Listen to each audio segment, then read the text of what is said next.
Hello everyone, welcome to my YouTube channel enhance education. आज हम बात कर रहे हैं सेक्शन 4 जो हमने स्टार्ट किया था, sample question paper mathematics class 12th के लिए। सेक्शन 1, 2 और 3 में ऑलरेडी इसकी वीडियो बना चुका हूं, तो उसको आप प्लेलिस्ट में देख सकते हैं और मैं उसको आई बटन पर भी लिंक उसका दूंगा, तो आप उसको भी देख सकते हैं, जिसमें हमने केस स्टडी के जो नए क्वेश्चन आए हैं इस बार उनके बारे में मैंने आपको बताया। ये आपका सेक्शन 4 है और इसमें 7 क्वेश्चन है और सभी क्वेश्चन के आप देख सकते हैं कि यहाँ 3 मार्क्स हैं सभी के। तो ये जो टोटल सेक्शन अगर मार्क्स की बात करें तो 21 मार्क्स का आएगा आपके। ठीक है, तो ये 29 क्वेश्चन 28 तक हम कंप्लीट कर चुके हैं सेक्शन 1 2 3 में, और अभी 29 से लेकर 35 तक टोटल ये आपके 7 क्वेश्चन है। इसमें 2 क्वेश्चन में इंटरनल चॉइसेस भी दी हुई है। ठीक है, तो इसके सॉल्यूशन करेंगे आज हम पूरे 7 क्वेश्चंस के एक एक करके। तो let's start with question number 29। तो यहाँ देख सकते हैं आप क्वेश्चन, पहले आप पढ़ लें।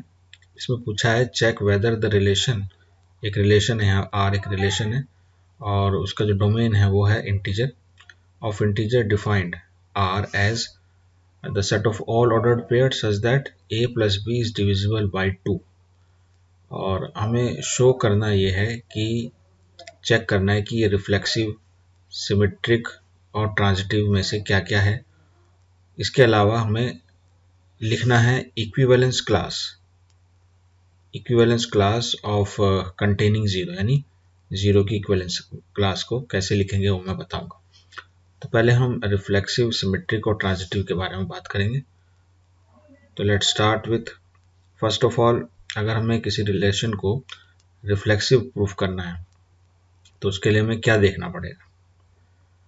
तो इसके लिए देखिए, रिफ्लेक्सिव में होता है कि कोई एलिमेंट अपने आप के साथ ही उस रिलेशन को सेटिस्फाई करे। यानी अगर मैं यहाँ पर लेता हूँ एक एलिमेंट a, तो इसको अपने आप के साथ ही इस रिलेशन को सेटिस्फाई करना चाहिए। यानी a प्लस बी, तो यहाँ पर ये हो जाएगा a प्लस ए अपने आप के साथ, इसलिए इसका नाम रिफ्लेक्सिव होता है।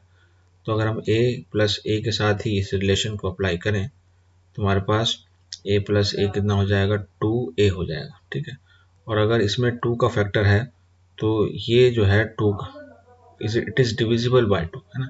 तो हम यहाँ कह सकते हैं कि ये जो नंबर आया हमारे पास, इट इज डिविजिबल, जो हमें रिलेशन में दिया भी हुआ, डिविजिबल बाय 2। ठीक है, तो यहाँ हमने a के साथ अपने आप को ही इटसेल्फ करा दिया, यानी रिफ्लेक्सिव हो गया। यानी हम ये कह सकते हैं कि कोई भी एलिमेंट जो a जो हमारा है वो कहाँ से आया, किसी इंटीजर से आ सकता है। यानी ये वैल्यू आपके पास 1, -1, 2, -2 कोई भी इंटीजर से हो सकती है, तो ये रिलेशन सेटिस्फाई करेगा। यानी हम इसको ऐसे लिखते हैं कि a is related to a, या इसको तरीका और लिखने का इस तरह से ऑर्डर्ड पेयर में कि a they belongs to relation. ठीक है, तो यहाँ पर क्योंकि डिविजिबल है तो हम ये लिखेंगे हेंस जो आपका रिलेशन है, रिलेशन आर इज रिफ्लेक्सिव। तो रिलेशन को हम आर से लिखते हैं और हम जो रियल नंबर है उसको भी आर से लिखते हैं, तो इसमें कंफ्यूज ना हो। यहाँ पर ये आर की जो बात हो रही है वो रिलेशन है। तो पहली बात तो ये होगी कि हमारा ये क्या हो गया, रिफ्लेक्सिव हो गया। अब दूसरी बात है सिमेट्रिसिटी किसी, तो हम सिमेट्री की अगर बात करें, सिमेट्रिक के लिए क्या देखेंगे, हम चेक करेंगे। हमें अगर ऐसा दिया हो, इफ कोई दो एलिमेंट हमने लिए ए बी, है ना, और अगर ये गिवन है कि ये रिलेटेड है एक दूसरे से, है ना। अब यहाँ पर जो ए बी है उसको भी मैं बता दूं क्लियरली, ये क्या किसी इंटीजर में से लिए गए। ओके, सो अगर ए बी रिलेटेड हैं या रिलेशन को सेटिस्फाई कर रहे हैं तो उसका मतलब ये है कि a प्लस बी जो है वो डिविजिबल बाय होगा 2, डिविजिबल बाय 2 होगा। And if it is divisible by 2 it means that there is a multiple of 2 आएगा इसमें। ठीक है, और कुछ नंबर आएगा, that number can be anything like lambda. तो यानी a प्लस बी 2 लैम्डा लिख सकते हैं अगर ये रिलेशन को सेटिस्फाई कर रहे हैं। तो मैं अगर इसको ऐसे लिखूं तो कोई मैथमेटिकली प्रॉब्लम नहीं है। तो मैं इसको b प्लस ए भी लिख सकता हूँ, तब भी ये 2 लैम्डा ही रहेगा, यानी तब भी ये डिविजिबल बाई 2 होगा। लेकिन ऐसा लिखने से अगर मैं इसको ऑर्डर्ड पेयर में लिखूं तो अब ये ऑर्डर चेंज हो गया और ये अभी भी रिलेटेड है, क्योंकि ऐसा लिखने से भी आ रहा है। यानी if a b related to r and it implies that कि b is related to r, है ना, स्विच कर दिया, इसको शिफ्ट कर दिया, तो यहाँ पर सिमेट्रिक हो गया, तो इसलिए ये क्लियर हो गया। हैंस हमें लिख सकते हैं clearly, hence relation R which is given, है ना, इज सिमेट्रिक एज वेल। तो दोनों हो गया आपके, ये रिफ्लेक्सिव भी हो गया और सिमेट्रिक भी हो गया। Now the third one which is transitive. देखिए ट्रांजिटिव में क्या करेंगे, ट्रांजिटिव के लिए हमें दिया होता है, जैसे हमें सिमेट्रिक में तो एक चीज दी हुई है, इसमें दो पेयर होंगे आपके कि a b is related to R, और साथ में एक चीज और होती है बी सी, यानी जहां से खत्म है यहाँ से स्टार्ट हुआ और एक थर्ड एलिमेंट और आया, this is also related to R. ठीक है, कलर दिखाई नहीं दे रहा तो चेंज कर लेते हैं, let's say it's green. Okay, सो अगर हमें ये दिया हुआ है ना, तो इसका मतलब क्या हुआ, पहले इसका हम अगर इम्प्लाई करें, इसका मतलब क्या है, इसका मतलब हुआ कि a plus b is equal to divisible by 2। तो मैं इसको लिख सकता हूँ 2, मान लीजिए p यानी नंबर, है ना, और दूसरा ये जो बी सी है ये भी सेटिस्फाई कर रहा है, तो इसको मैं लिख सकता हूँ b plus c, this is also 2p। इसको हम क्यों कह सकते हैं, क्योंकि दो डिफरेंट नंबर है तो ये नंबर अलग होंगे। तो मान लीजिए मेरा फर्स्ट आ गया रिलेशन, ये आपका सेकंड आ गया। अगर हम दोनों को ऐड करें, अगर हम इसको ऐड करें तो हो जाएगा हमारे पास a प्लस बी भी हो जाएगा 2b, और हो जाएगा c इज इक्वल टू 2 और p प्लस q। और इसको अगर ऐसे लिखें हम a प्लस सी की बात करें तो हो जाएगा 2p plus q minus b।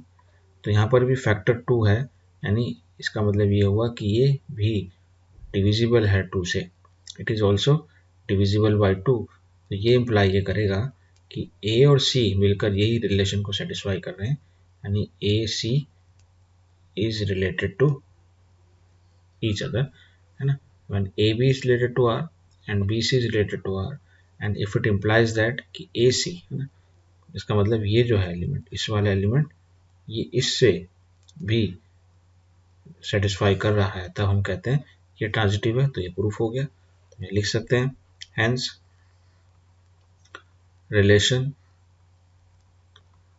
R is transitive as well. तो ये ट्रांजिटिव भी है, ठीक है। तो रिफ्लेक्सिव हो गया, सिमेट्रिक हो गया and it is transitive.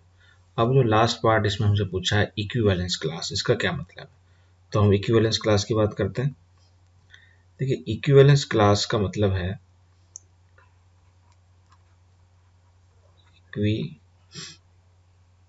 Equivalence class, और इसमें इक्विवेलेंस क्लास किसकी पूछी गई है, जीरो की। यानी जीरो के साथ आप दूसरा कौन सा इंटीजर लें कि वो इस रिलेशन को सेटिस्फाई करे। तो अगर आप देखें तो जीरो के अंदर अगर मैं 2 ऐड करता हूँ तो 2 आएगा, जीरो के अंदर मैं अगर 4 ऐड करता हूँ तो ये भी डिविजिबल होगा। यानी कोई भी इवन नंबर अगर मैं ऐड करता हूँ, यानी जीरो के साथ मैं -2 करता हूँ तब भी आएगा, जीरो के साथ मैं -4 करता हूँ, तो all even numbers with zero will satisfy the relation, ठीक है। तो इक्विवेलेंस क्लास ऑफ जीरो को हम कैसे लिख सकते हैं, वो आपकी आएगी -2 0 +2, इधर +4, यानी और इवन नंबर को हम ऐसे लिखेंगे, तो ये इधर की तरफ चल रहा है, इधर की तरफ इनफाइनाइटली जा रहा है, तो ये जो है आपका इक्विवेलेंस क्लास होगी इसकी, is the answer. Okay, I hope you understood this question. तो let's move to the next one. Now this is your question number 30, is again of 3 marks. तो इसको हमें y दिया हुआ है हमें, और इसका हमें dy/dx फाइंड करना है। तो लेट्स स्टार्ट। ये सिंपल क्वेश्चन है। देखिए यहाँ पर जो हमें y दिया हुआ है, it is given as e⁻x and sin square x plus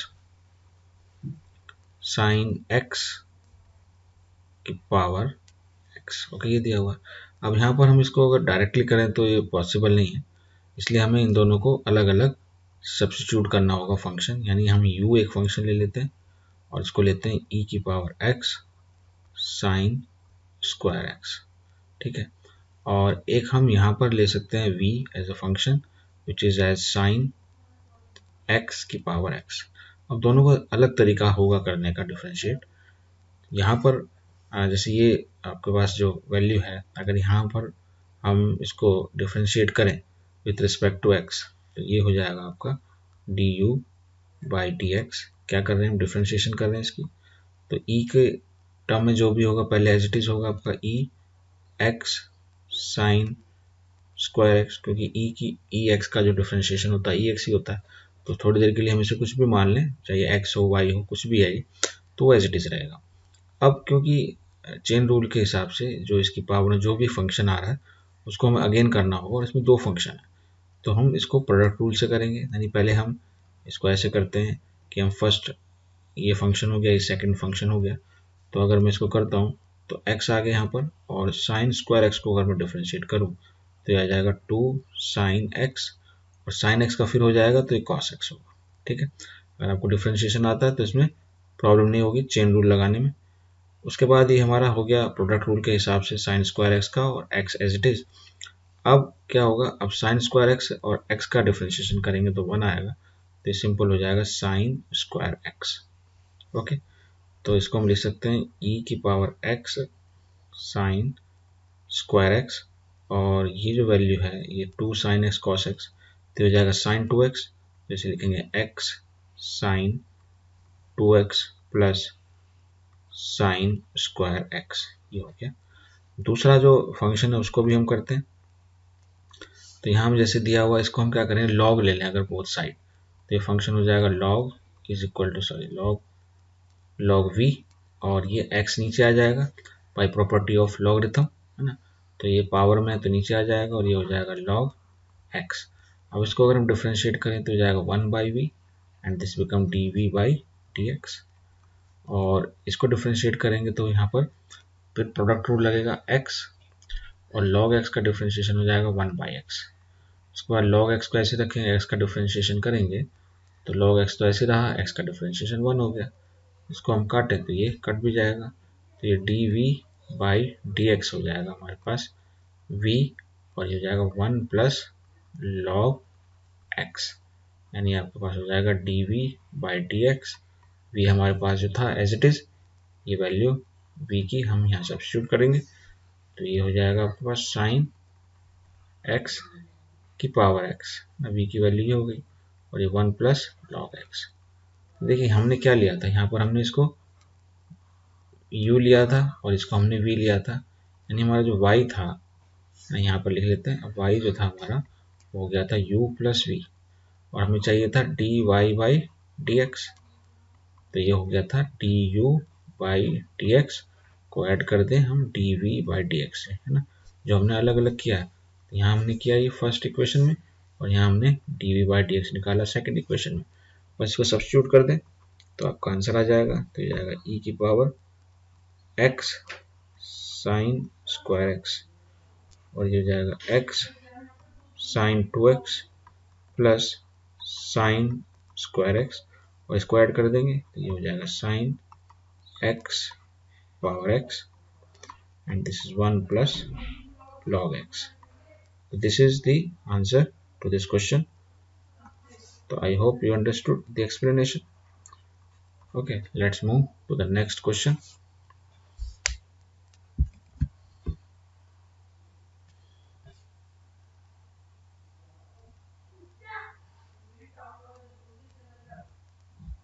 Now this is our next question, question number 31. So इसको let's start. देखिए क्वेश्चन में पूछता है prove that the greatest integer function defined by F x, x और x की जो value है 0 से लेकर 2 के बीच में है, is not differentiable at x is equal to 1। तो ग्रेटेस्ट इंटीजर फंक्शन, तो आपको अगर नहीं पता तो उसका ग्राफ को थोड़ा समझ लें।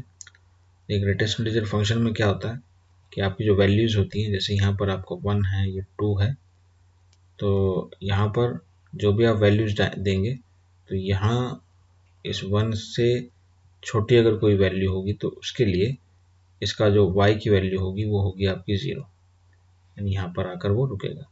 इस तरीके से 1.1 या 1.2 या 1.3 के बीच में आप कोई भी वैल्यू देते हैं तो उसके लिए इसकी जो वैल्यू होगी वो आएगी 1, यानी 1 से बड़ी लेकिन 2 से छोटी कोई वैल्यू होगी।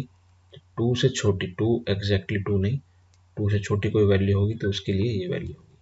यानी अगर 1 आप डालते हैं, एग्जैक्टली x की वैल्यू 1 डालते हैं तो आपको y की वैल्यू भी 1 मिलेगी। लेकिन जैसे ही 1 से छोटी कोई वैल्यू आएगी, ठीक है, तो उसके लिए उसकी वैल्यू 0 हो जाएगी।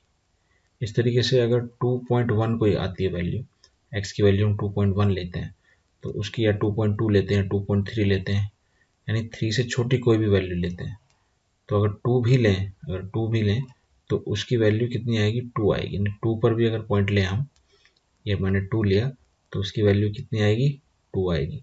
2.1 लें तब भी 2 आएगी, 2.3 लें तब भी 2 आएगी, यानी 3 तक ये वैल्यू 2 ही आएगी, लेकिन 3 पर 2 ना आकर 3 आएगी। तो इस तरीके से, इस तरह से ग्राफ इसका आता है और नेगेटिव में भी इस तरह से ही चलता है। अब ये फंक्शन जो है हमें ये प्रूफ करना है कि ये डिफरेंशिएबल नहीं है at x is equal to 1। तो देखिए किसी पॉइंट पे अगर हमें बताना है, यहाँ पर हमें पॉइंट दिया हुआ है x इज इक्वल टू 1, हमें ये बताना है कि यहाँ पर ये डिसकॉन्टिन्यूस है। तो फॉर नॉट कॉन्टिन्यूस, यानी एक ही बात है, नॉट कॉन्टिन्यूस ना होकर हम बात कर रहे हैं यहाँ डिफरेंशिएबिलिटी की, नॉट डिफरेंशिएबल। तो नॉट डिफरेंशिएबल के लिए क्या होता है, इसके लिए ये होता है कि हमारा जो लेफ्ट हैंड डेरिवेटिव है वो is not equal to right hand derivative. तो अल्टीमेटली हमें ये प्रूफ करना होगा, उसके लिए हमें LHD और RHD निकालना होगा। अच्छा, अब LHD क्या होता है, LHD जो होगा वो एट 1 के लिए उसको हम लिखेंगे लिमिट, यहाँ पर h होगा और h को हमेशा हम 0 को अप्रोच कराते हैं, और यहाँ पर जो वैल्यू होगी हमारी f, जो भी वैल्यू यहाँ पर दी हुई है, अगर 1 है या 2 है, जो भी है वो यहाँ आएगी। और क्योंकि लेफ्ट हैंड है तो उसमें से माइनस होगा एक स्मॉल एलिमेंट, यानी h is very very small, ठीक है। और यहाँ पर भी जिस पर हम बात कर रहे हैं उस पॉइंट पर हमें फंक्शन निकालना होगा, and then it is divided by minus h। तो ये फॉर्मूला है इसका निकालने का, तो बस हम सब्स्टिट्यूट कर दें अगर वैल्यू, क्योंकि हमारे पास जो ग्रेटेस्ट इंटीजर है तो लिमिट ये आपकी रहेगी एज इट इज़। और अब हम ग्रेटेस्ट इंटीजर में x की जगह ये वैल्यू रखें तो ये हो जाएगा हमारा 1 माइनस h, और यहाँ पर 1 वैल्यू रखेंगे ग्रेटेस्ट इंटीजर में, ठीक है, और नीचे क्या आएगा हमारा माइनस h। तो आप देखें 1 में से कोई भी छोटा एलिमेंट अगर माइनस करते हैं तो 1 से छोटा हो गया तो ग्रेटेस्ट इंटीजर उसको कहाँ ले जाएगा, 0 पर ले जाएगा, ठीक है। फिर आप देख रहे हो यहाँ पर ये वैल्यू 0 पर आएगी, तो ये वैल्यू हो जाएगी आपकी, लिमिट तो भी रहेगी, अप्लाई नहीं कर रहे हम, ठीक है। तो ये वैल्यू हो जाएगी आपकी 0, और 1 पर 1 ही आता है ग्रेटेस्ट इंटीजर की वैल्यू, और ये हो जाएगी माइनस h। तो ये माइनस माइनस हो जाएगा कैंसिल, और अगर हम यहाँ पर 0 वैल्यू डालते हैं इसकी, h की वैल्यू अगर 0 आती है तो ये वैल्यू हो जाएगी आपकी इन्फिनिटी। ओके, चलिए अब हम लेते हैं, तो यहाँ से क्लियर हो गया डिफरेंशिएबल नहीं, क्योंकि डिफाइन ही नहीं हो रहा, लेकिन हम निकाल लेते हैं, पहले RHD भी निकाल लेते हैं। तो इसको लिखने का तरीका क्या है ये देख लीजिए आप, और क्वेश्चन भी अगर आप करने पड़े तो यहाँ हम लिखेंगे 1 प्लस h करेंगे इस बार, और ये जाएगा minus F1 as it is, और नीचे माइनस h की जगह प्लस h आता है, ये ध्यान रखना है इस बात का, ठीक है। ये स्टूडेंट भूल जाते हैं, यहाँ पर HH ले लेते हैं, तो लेफ्ट LHD में ये माइनस है और RHD में ये प्लस होता है। तो अब आप इसकी वैल्यू डालेंगे, सब्स्टिट्यूट करेंगे, h अप्रोचेस टू 0, और ये हो जाएगा आपका 1 प्लस h, ठीक है, और यहाँ एज इट इज रहेगा ग्रेटेस्ट इंटीजर ऑफ 1, और ये हो जाएगा आपका प्लस h। अब अगर 1 में थोड़ा सा भी कोई वैल्यू बढ़ाते हैं, 1.1 1.2 कुछ भी, तो वैल्यू आपको ले जाती है 1 पर, तो लिमिट को एज इट इज लिखें, और यहाँ हो जाएगा 1, ये हो जाएगा माइनस, और दिस इज h। तो ये ऊपर की वैल्यू 0 आ रही तो ये 0 देगी आपको, ठीक है। तो यहाँ क्लियर है कि जो आपका LHD है this is not equal to RHD। तो हम कहेंगे hence fx is not differentiable at x is equal to 1. That's it. बस चॉइस भी है, अगर वो नहीं क्वेश्चन आता तो आप ऐसा एक क्वेश्चन और दिया गया होगा, आप उसमें से इस क्वेश्चन को कर सकते हैं। तो ये देखिए क्वेश्चन में हमें निकालना है d square y by d x square at particular value of x that is pi by 6। तो इसको देखिए स्टार्ट करते हैं। Let's start our solution. तो यहाँ पर हमें दिया है x as a sec theta, ठीक है, और यहाँ हम लिख लेते हैं y is equal to b tan theta, ठीक है। अब ये अलग अलग उसमें दिए हुए हैं, एक x depends on theta and y depends on theta, और हमें dy बाई डी एक्स निकालना होगा। तो पैरामेट्रिक फॉर्म होती है, तो इसको हम अलग अलग करते हैं। हम पहले इसको डिफ्रेंशिएट कर लेते हैं विथ रिस्पेक्ट टू थीटा। तो ये हो जाएगा आपका D x by d theta, और ये हो जाएगा a sec theta tan theta, ठीक है, वेरी क्लियर। इस तरीके से इसको भी हम विद रिस्पेक्ट टू थीटा कर लेते हैं, तो हो जाएगा d y by d theta. तो पैरामेट्रिक फॉर्म के क्वेश्चन है ये, और ये हो जाएगा b, और tan थीटा का हो जाता है आपका this is seek square theta. Okay, अब यहाँ पर हमें क्योंकि डबल डेरिवेटिव लेना है, तो ऐसा नहीं है कि हम यहाँ इसको ही डबल डेरिवेटिव ले लें। तरीका यह है करने का कि पहले हम यहाँ पर निकाल लें d y by d x, ठीक है, उसके बाद हम इसको सिंप्लीफाई कर सकते हैं और फिर हम डबल डेरिवेटिव निकालेंगे, ठीक। तो ये हो जाएगा आपका, इसको हम लिखेंगे d y by d theta or divided by d x by d theta, ठीक है। तो यहाँ d y by d theta की वैल्यू हमारे पास बी सीक स्क्वायर थीटा, और ये है आपकी a sec theta tan theta. Okay, तो ये एक पावर तो कम हो जाएगी, कैंसिल हो जाएगा। अब ये आ जाएगा 1 अपॉन कॉस एक्स, और जाएगा sine x upon cos x, तो कॉस एक्स कट जाएगा, तो ये वैल्यू हो जाएगी b अपॉन ए, और ये हो जाएगा कॉसिक थीटा। देखिए ऐसा करना है कि सिंप्लीफाई हो गया। अब इसको हम दोबारा डिफ्रेंशिएट करें, तो ये हो जाएगा d square y by d x square, और इसको अगर दोबारा करेंगे तो हो जाएगा b बाई ए, और दिस बिकम कॉसेक का हो जाएगा कॉसिक थीटा और कॉट थीटा। तो यहाँ पर आएगा नेगेटिव साइन, क्योंकि जब डिफ्रेंशिएट करते हैं और आपके पास c हो तो वो आपको नेगेटिव में इसको प्रोड्यूस करता है।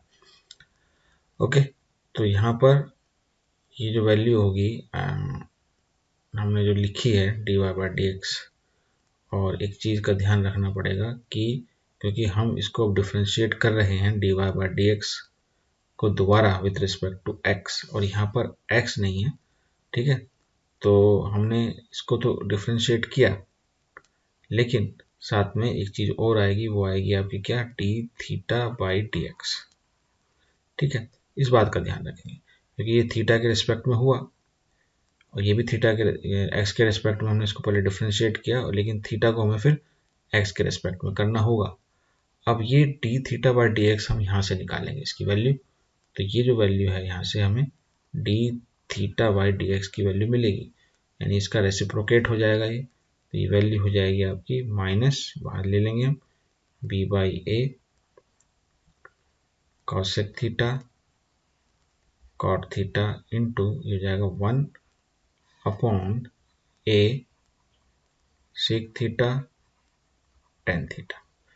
ओके, देखिए ये है आपका a, तो a स्क्वायर हो जाएगा, ये हो जाएगा 1 upon sine and this 1 upon cos, तो कॉस ऊपर आ जाएगा और नीचे साइन आ जाएगा, तो इन दोनों का हम लेंगे तो कॉट बन जाएगा, एक कॉट ये है और tan थीटा रेसिप्रोकेट अगर कॉट हो जाएगा, 3 कॉट हो जाएंगे, तो अल्टीमेटली ये हो जाएगा आपका माइनस साइन तो रहेगा, ऊपर b है नीचे a स्क्वायर हो जाएगा, और ये जाएगा कॉट क्यूब थीटा। ये है आपका d square y by d x square, तो ये आपका आंसर हो जाएगा इसका। Now this is your question number 32। Let's start. Before proceeding, let's read the question first. Find the intervals in which the function, and this is the function fx tan x minus 4x, x belongs to 0 to pi by 2, is strictly increasing, and in the b part we find the intervals for strictly decreasing के लिए find करना है हमें. ठीक है, तो पहला जो पार्ट है हमारा वो है स्ट्रिक्टली इंक्रीजिंग के लिए. ओके, तो स्ट्रिक्टली इंक्रीजिंग के लिए क्या होना चाहिए? स्ट्रिक्टली इंक्रीजिंग के लिए तो होना चाहिए F dash x should be greater than 0. इस कंडीशन को फॉलो करेंगे, एक्स की वैल्यू आ जाएगी हमारे इस इंटरवल में. तो अगर मैं इसको डिफ्रेंशिएट करूं तो हो जाएगा हमारा 10 का डिफ्रेंशिएशन क्या हो जाएगा, sec square x minus 4 greater than 0. ये हो जाएगा आपका sec square x greater than 4. इसको अगर रेसिप्रोकेट करें तो रेसिप्रोकेट करने पर ये एक्चुअली है 1 upon cos square x. Reciprocate करेंगे तो हो जाएगा कॉस स्क्वायर एक्स, है ना. और क्योंकि इसको रेसिप्रोकेट कर रहे हैं तो ये साइन आपका चेंज हो जाएगा. साइन मतलब इसकी जो ऑर्डर है वो चेंज हो जाएगा और ये हो जाएगा 1/4. ठीक, अब ये लेस देन है 1/4, तो लेस देन तो नेगेटिव वैल्यूज भी आएंगी इसके अंदर. तो इसको करने का तरीका ये है कि हम इसको लिखें कॉस एक्स. अच्छा, 1/2 का स्क्वायर होता है तो मैं इसको ऐसे लिख सकता हूँ, ये भी स्क्वायर और 1/2 का स्क्वायर तो जाएगा 1/2, और इसको ऐसे लिख सकते हैं cos x plus 1/2 and less than 0. अब x की वैल्यू निकालने के लिए तो यहाँ पर cos एक्चुअली है ये. अगर मैं cos को ले लेते हैं, सपोज ऐसे ये नंबर लाइन ली हमने यहाँ पर, ठीक है, और cos x की वैल्यू हमारे पास दो आ रही है. एक तो आ रही है -½ और एक आ रही है +½ ठीक है. तो अगर वेवी कर्व मेथड की बात करें तो यहाँ से हम स्टार्ट करते हैं, पहले पॉजिटिव फिर नेगेटिव एंड फिर पॉजिटिव. और ये क्योंकि लेस देन 0 है तो हमें नेगेटिव वाला लेना होगा. यानी ये जो पोर्शन है हमारा, द पोर्शन विच पोर्शन, यानी कि ये जो पोर्शन है तो हमारा ये वैल्यू आएगी यहाँ पर. ठीक है, तो इस वैल्यू में cos x की वैल्यू होगी. इसमें ये जो पॉइंट्स हैं ये इंक्लूडेड नहीं होंगे, ये वाले पॉइंट्स. ठीक है, यानी यहाँ हम बात करें तो हमारा जो cos x है वो आ रहा है -½ और +½ के बीच में. ठीक है, अब इसके लिए समझने के लिए मैं इसमें पहले ग्राफ को समझ लेते हैं, कैसे क्या इसकी वैल्यू आएंगी, x की वैल्यू क्या आएगी. तो अगर आप x का ग्राफ ड्रॉ करें तो x का ग्राफ जो है वो कुछ इस तरह से होगा. ये आपका ग्राफ आएगा यहाँ पर इस तरह से आएगा. ठीक है, यहाँ पूरा ग्राफ दोनों तरफ जाएगा तो ये होगा ग्राफ आपका. अच्छा, यहाँ ध्यान रखना कि जो x की वैल्यू 0 से π/2 है, तो यहाँ पर अगर देखें तो ये आपका x की वैल्यू यहाँ 0 है, और यहाँ उसके बाद ये जो वैल्यू है वो पाई है, और यहाँ पर जो वैल्यू होगी वो आपकी π/2 होगी. 0 सॉरी ये आपका होगा पाई, ये होगा पाई आपका π/2 ये होगा. ठीक है, यहाँ यानी x की वैल्यू सिर्फ इसके बीच में है. ओके, और cos x जो है वो ये वाली लाइन है y एक्सिस, यानी ये आपका जो होगा वो cos x होगा. ये y एक्सिस पर, जो y एक्सिस पर जो है आपका वो हाफ और -½ के बीच में ही वेरी कर रहा है. तो इसको थोड़ा समझ लेते हैं. ग्राफ समझ लिया तो सब कुछ आ जाएगा, इजीली आ जाएगा समझ में. तो यहाँ देखिए ये कुछ इस तरह से, मैं अगर हाफ लाइन ड्रॉ करूँ तो ये मेरी हाफ लाइन आएगी इस तरह से यहाँ ऊपर, और हाफ लाइन इस तरह से ये आएगी नीचे. ठीक है, तो ये आपका जो पॉइंट ये पास हो रहा है ये +½ पर, और ये जो पॉइंट है वो -½ पर, और ये पॉइंट जो है वो +½ पर, ये वाला पॉइंट. तो हमारा जो x की वैल्यू है वो इसके बीच में आनी चाहिए. ठीक है ना, यानी हमारी जो cos x की वैल्यू है वो इसके बीच में होनी चाहिए, ऊपर हम बात नहीं करेंगे. तो हमारा ये जो पॉइंट है x का वो यहाँ से लेकर यहाँ तक है, x की वैल्यू 0 से π/2 तक, और y की वैल्यू कहाँ से कहाँ तक है, y की वैल्यू यहाँ से इससे ऊपर नहीं जानी चाहिए और इससे नीचे नहीं जानी चाहिए. तो इस रीजन के अंदर मैं देखूँ तो ग्राफ मेरा नीचे तो है ही नहीं, तो सिर्फ मेरा जो ग्राफ आ रहा है वो ये आ रहा है, ये वाला पॉइंट है. ठीक है, यानी π/2 तक जा रहा है. और ये जो पॉइंट है मेरा, ये जो पॉइंट है मेरा, ये कौन सा पॉइंट है, ये मेरा पॉइंट है जहाँ पर इसकी वैल्यू आ रही है ½ तो ये दो पॉइंट है आपके पास. तो ये जो हाफ वाला पॉइंट है यानी यहाँ पर वैल्यू ½ दे रहा है, और यहाँ पर माइनस हाफ के लिए तो पॉइंट ही नहीं आ रहा, तो ये हाफ वैल्यू आती है cos x की, ठीक है। तो वहाँ के लिए हम यहाँ पाई बाय 2 की वैल्यू लिखेंगे, और cos हाफ कब आता है, when the value of x is pi by 3, ठीक है। यानी जो x की वैल्यू होगी वो पाई बाई 3 और पाई बाई 2 के बीच में होगी। यानी इसका मतलब ये हुआ कि x lies between pi by 3 to pi by 2। यानी इसको हम ऐसे भी लिख सकते हैं कि x belongs to pi by 3 to pi by 2। तो ये तो हमारा हो गया स्ट्रिक्टली इंक्रीजिंग के लिए। ओके, नाउ द नेक्स्ट हम बात करेंगे अब द बी पार्ट, जो है आपका स्ट्रिक्टली डिक्रीजिंग। स्ट्रिक्टली डिक्रीजिंग के लिए क्या x की वैल्यू आएगी, तो उसके लिए क्या होता है कि f डैश x की वैल्यू लेस देन 0 होती है। यानी कहने का मतलब ये हुआ कि sec square x minus 4 is less than 0, और ये हो जाएगा आपके पास, इसको अभी एज इट इज रहने देते हैं, यानी कि sec square x is less than 4, reciprocate करेंगे तो यह जाएगा cos square x is less than, sorry यहाँ पर अभी क्योंकि रेसिप्रोकेट हो रहा है तो ये जाएगा आपका, इसका चेंज हो जाएगा, इस तरह होगा, और ये हो जाएगा 1/4। अब इसकी वैल्यू ग्रेटर देन 1/4 है, यानी पॉजिटिव ही है, तो cos x की वैल्यू हम ये कह सकते हैं कि 1/2 से बड़ी होनी चाहिए, ठीक है। तो अगर हम ग्राफ ड्रॉ करें इसका अगेन, ये दोबारा से एक बार ड्रॉ कर देते हैं ग्राफ, समझने के लिए सही से नहीं ड्रॉ हुआ था। तो हमारा जो ये है आपका cos यहाँ ऐसे आता है, ये इस तरह से, ओके। तो ये आपका ऐसे जा रहा है यहाँ पर, तो ये 0 है, और ये आपका है पाई बाई 2। और मैं अगर हाफ लाइन बनाऊं तो हाफ लाइन को हम इस तरह शो कर सकते हैं, ये हमारी हाफ लाइन है पॉजिटिव, और अब इसकी वैल्यू से ऊपर ऊपर ही है, यानी ये वाली बात हम कर रहे हैं ऊपर ऊपर, ठीक है। और यहाँ जो हाफ लाइन पर उसकी जो बात हो रही है वो ये हो रही है यहाँ पर, यानी इससे बड़ा होना चाहिए, यानी x की वैल्यू 0 से लेकर पाई बाय 2 तक तो जाती है, लेकिन अब इससे ऊपर की बात करें तो सिर्फ हमारे पास ये वाला ग्राफ आएगा, ठीक है। यानी 0 से लेकर जहाँ इसकी वैल्यू कितनी हो रही है, हाफ आ रही है, और हाफ वैल्यू इसकी कब होती है, जब ये वैल्यू होती है पाई बाई 3। यानी कहने का मतलब ये है कि जो हमारा x है वो 0 से और पाई बाई 3 के बीच में होगा, ये कहें कि x की वैल्यू जो है वो 0 टू पाई बाई 3 होगी, लेकिन 0 और पाई बाई 3 नहीं होगी। तो ये आपका इंटरवल हो जाएगा फॉर स्ट्रिक्टली डिक्रीजिंग, और ये आपका इंटरवल हो जाएगा for strictly increasing function. That's it. I hope you understood the explanation. Okay, now this is question number 33. इसमें हमें इंटीग्रेट करना है, हमें एक फंक्शन दिया हुआ है इंटीग्रेशन के अंदर, और हमें फाइंड करना है। तो यहाँ देखेंगे ये क्वाड्रेटिक डिवाइड बाई, इसको अगर हम पार्शियल फ्रैक्शन से करेंगे, ऊपर क्वाड्रेटिक है, नीचे क्वाड्रपल होगा, ये x की पावर 4 की टर्म्स में आएगा। तो बाय फैक्टर बने हुए हैं, तो इसको अगर हम बाई यूज करेंगे, बाई पार्शियल फ्रैक्शन,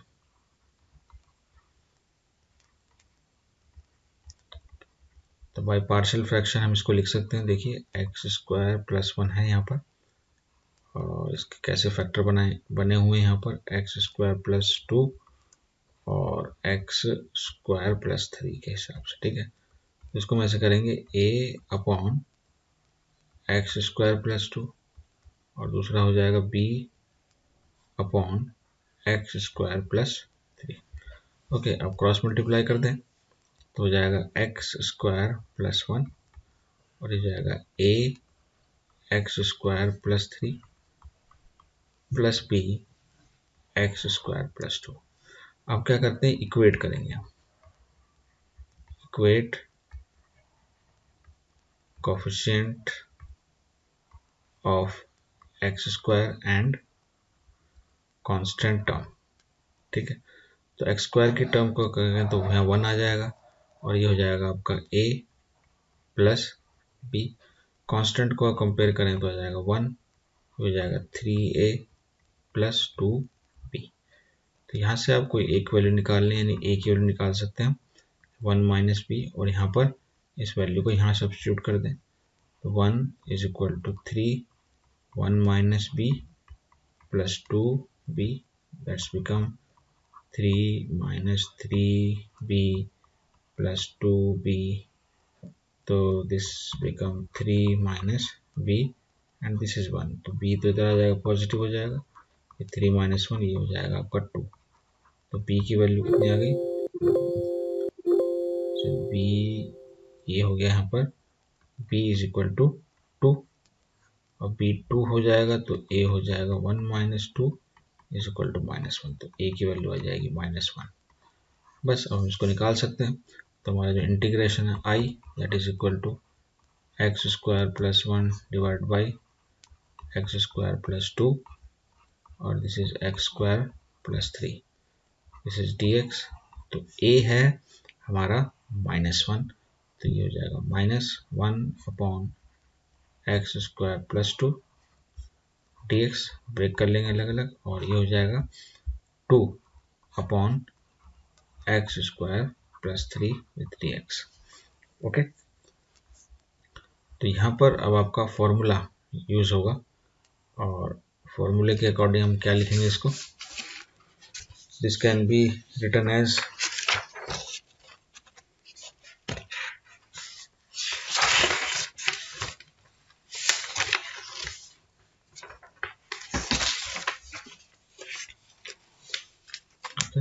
तो यहाँ पर हमारा जो फॉर्मूला बन जाएगा √2 के अकॉर्डिंग बनेगा, यानी इसको हम फॉर्मूले में कन्वर्ट करें तो ये हो जाएगा आपका माइनस बाहर लिख सकते हैं 1 upon x square plus √2 square dx, और ये हो जाएगा 2 upon x square plus √3 whole square dx। ठीक है, तो a square plus x square का लगेगा, यहाँ पर हो जाएगा माइनस, तो 1 अपॉन a यानी 1 upon √2, then 10 inverse x upon a यानी x upon √2 plus 2, 1 upon a में हो जाएगा 1 upon √3, then 10 inverse x upon √3 plus constant of integration।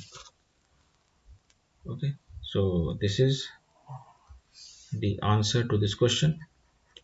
I hope you understood the explanation.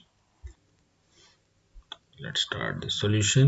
इसमें हमें इंटीग्रेशन का यूज करना पड़ेगा। इसमें है find the area of the region bounded by the curves x square plus y square is equal to 4, ये एक circle है, और y is equal to √3x, ये एक लाइन है, ठीक है ना, and the x axis in the first quadrant.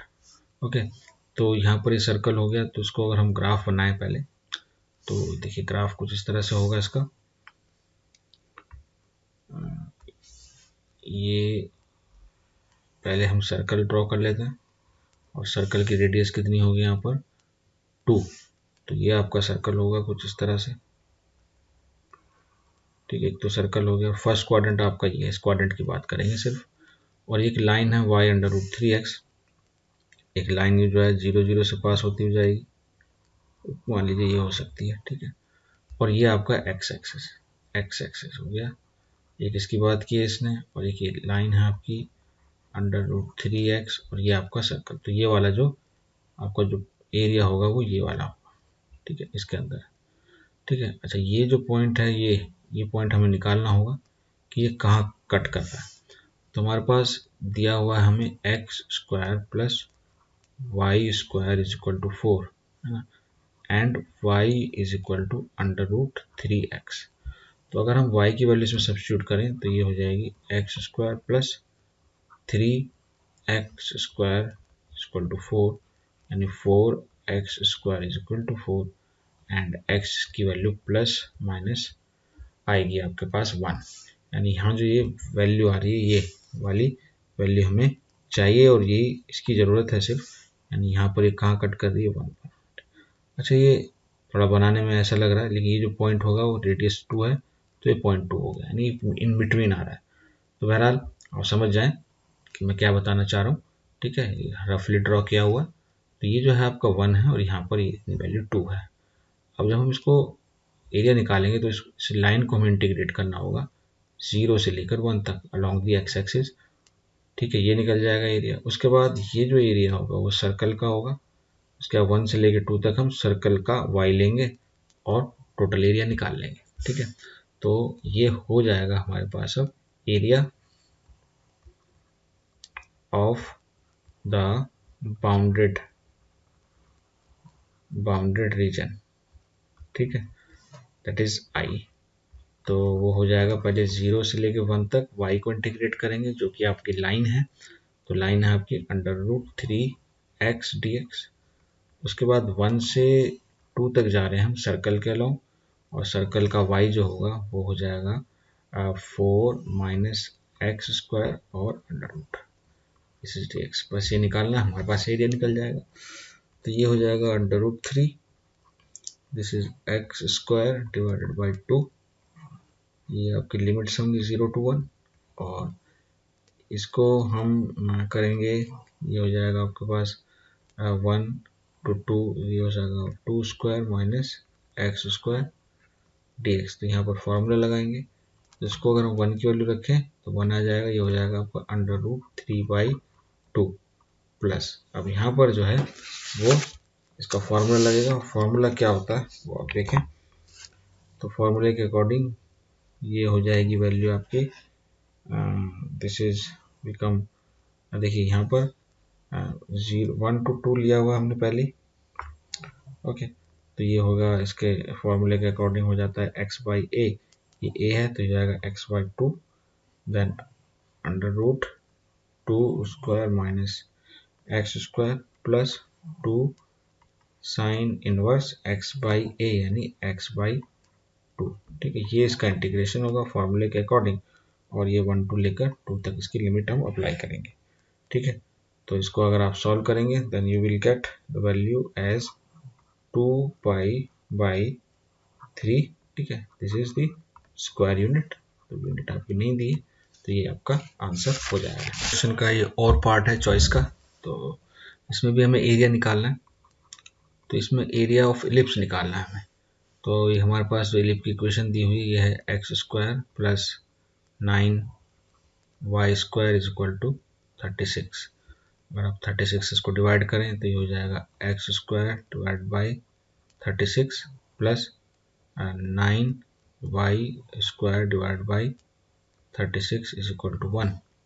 इसको हम लिख सकते हैं x square is equal to 6 square plus y square is equal to 2 square is equal to 1। तो यहाँ पर आप देखेंगे जो a है आपकी सेमी मेजर एक्सिस वो है 6, और सेमी माइनर एक्सिस वो है आपकी 2।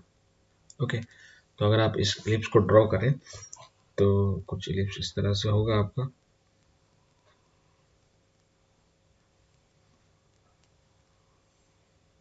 ठीक है, यानी ये जो वैल्यू यहाँ से लेके यहाँ तक है ये आपकी कितनी होगी, ये होगी आपकी 6। तो हमें इसको पूरे का एरिया निकालना है। तो अगर हम एक्स एक्सिस के अलोंग जाएं तो 0 to 6 हमें क्या होगा, इंटीग्रेट करना होगा इस एरिया को, और हमारे पास y की जो वैल्यू होगी वो इलिप्स की वैल्यू होगी। यानी यहाँ से अगर हम y की वैल्यू निकालें तो ये हो जाएगा 9y square is equal to 6 square, 36 को हम लिख सकते हैं माइनस एक्स स्क्वायर। ओके, तो ये होगा आपके पास y square is equal to 6 square minus x square divided by this is 3 square. ऐसे कर देंगे, y की वैल्यू कितनी आ जाएगी, ये हो जाएगा आपका 1/3, और this is equal to 6 square minus x square. ठीक है, तो यहाँ हम निकाल सकते हैं area of the ellipse. Area of the ellipse हो जाएगा दैट इज इक्वल टू, हमें क्या करना है 0 to 6 करेंगे, और ये हो जाएगा 1/3 √6 स्क्वायर माइनस एक्स स्क्वायर। तो इस तरह के 4 एरिया होंगे, तो उसको हमें क्या करना पड़ेगा, यहाँ पर हमें उसको 4 से मल्टीप्लाई करेंगे। तो ये हो जाएगा आपके पास 4/3 0 to 6 √6 square minus x square dx। बस यहाँ फॉर्मूला लगा देंगे हम, a square minus x square d x वाला, तो ये हो जाएगा आपका 4/3, ये हो जाएगा x/6 √6 square minus x square, and then is equal to plus this is become x/2. तो यहाँ पर हम इस यहाँ पर x/2 होगा, यहाँ पर this is value is equal to 2, then 6 square minus x square, this is 18, 6 18 sine inverse x by a, that is x/6, and then the limit 0 to 6. Okay, तो यहाँ पर हो जाएगी 4/3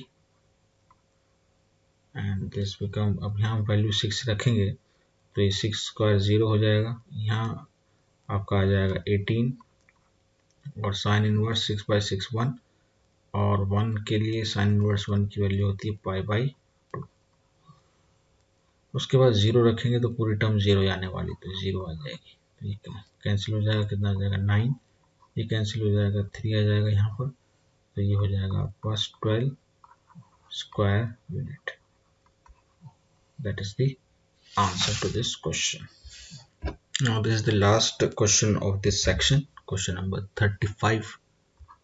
ये डिफरेंशियल इक्वेशन का क्वेश्चन है, और यहाँ हमें इक्वेशन दी हुई है, इसको हमें इसका जनरल सॉल्यूशन निकालना है। तो इक्वेशन हमारे पास है x dy minus y plus 2x square dx is equal to 0, ठीक है। तो इसको हम लिख सकते हैं इक्वेशन को as x dy is equal to y plus 2x square dx से डिवाइड कर दो उसको, तो हो जाएगा x dy बाई dx, और यहाँ पर इसको x को हटाकर मैं इधर x से डिवाइड कर देता हूँ, तो हो जाएगा y/x प्लस 2x। ओके, तो ये इक्वेशन ऐसे लिखी जा सकती है, dy by dx minus 1/x y is equal to 2x। तो यहाँ अगर आप देखें ये जो वैल्यू है ना, और ये जो वैल्यू ये क्या है, तो p इसको ले सकते हैं, that is p is equal to 1/x, और ये जो वैल्यू q है इसको हम ले सकते हैं 2x। ये निकालेंगे यहाँ पर integrating factor, and that is equal to e raise to the power integration of p dx। तो e इंटीग्रेशन ये हो जाएगा -1/x dx, तो this become minus log x, इसको लिख सकते हैं log ऑफ 1/x, ये हो जाएगा आपका 1/x। ओके, तो इंटीग्रेटिंग फैक्टर निकल गया, तो जो जनरल सॉल्यूशन है इसका, general solution that would be equal to y into integrating factor, और यहाँ पर होगा आपका equal to integrating factor into q into dx, हो जाएगा y/x, this is become 1/x, this is become 2x dx, तो x कैंसिल हो जाएगा, तो ये हो जाएगा 2x प्लस c, यानी जो y है दैट इज x से मल्टीप्लाई करेंगे तो जाएगा 2x square plus cx। So this is the answer for this question. I hope you understood the entire solution of this section. I hope you will see my all videos, and if you like it, so please do like it by pressing the like button, and do subscribe and share all my videos. Thank you for watching.